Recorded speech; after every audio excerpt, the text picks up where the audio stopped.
Hello everyone. তো এখন সবাই নিচে আছে, শুধু কাজু বরফিকে দেখতে পাচ্ছি না। ওরা এখন নতুন তো, খালি দেখছি পুরো বাড়িটা এদিক ওদিক ঘুরে ঘুরে দেখছি। তো অনেকক্ষণই নিচে নেই, তো ওরা বোধহয় ওপরে গেছে। তো আমি যাই দেখি ওপরে কি করছে। এখন নতুন, বাড়িটা ভালো করে চিনছে, কোথায় কোথায় যাওয়া যায় এইসব করছে।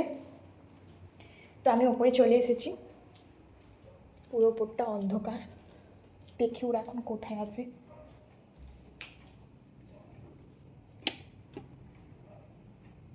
কোথাও তো দেখতে পাচ্ছি না।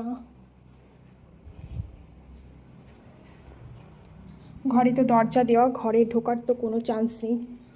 এখানেও দরজা দেওয়া, এখানে তো যাবে না, বাথরুম জানলা দেওয়া আছে। এর পেছনে তো থাকার সম্ভাবনা না নেই। কোথায় গেল কাজু বরফি? আমি এখন খুঁজে পাচ্ছি না কোথায় গেল। এবার আমাকে ভয় লাগছে যে কোথায় যেতে পারে। আরও ওপরে যাই, দেখি ওপরে কোথাও আছে কি। এখানে তো আসবে না।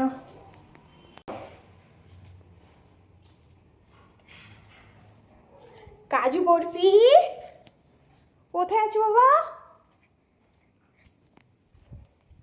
এখানে তো উঠবে না, কি করে উঠবে? এতটা লাফাতে পারবে না, ওরা তো ছোট। মানে আমি খুঁজে বেড়াচ্ছি কোথায় গেল। দেখি, এই ওটা তো ওদিকটা খোলা একটুখানি, দেখি ওখানে চলে গেল কিনা। বাবারে বাবা, আমি নিজে হাঁপিয়ে যাচ্ছি। দেখো, আমি সারা রাজ্যে কি বলবো, সারা বাড়ি খুঁজে বেড়াচ্ছি, পুরো নিচে তো নেই। আমি সারা উঠোন দেখলাম, উঠোনে জানলা দিয়ে যেতে পারে, সেখানেও পাচ্ছি না। তো আমার মনে হলো আই গেস ওপরে থাকতে পারে, ঠিক আছে? তো ওপরে থাকতে পারে, সেইভাবে আমি ওপরে এলাম। ওপরে সব জায়গায় খুঁজে পেলাম, তোমাদের দেখতে পেলে কোথাও নেই। ওনারা ঠান্ডায় নিরিবিলিতে এই যে এখানে শুয়ে আছে। আমি ডিস্টার্ব করবো না, এখানে হয় ঠান্ডা ঠান্ডা হাওয়া দিচ্ছে। এবার দেখছি পচা, এখানে ঠান্ডা ঠান্ডা হাওয়া দিচ্ছে, বাড়ির বাইরেটা। ওরা এখানটা শুয়ে আছে। দেখো, শুয়ে থাকো, আমি ডিস্টার্ব করবো না, শুয়ে থাকো। তোমাদের ঘুম ভাঙলে এসো নিচে, কেমন? শুয়ে থাকো। যাক, পাওয়া গেছে, আমি নিশ্চিন্ত হলাম।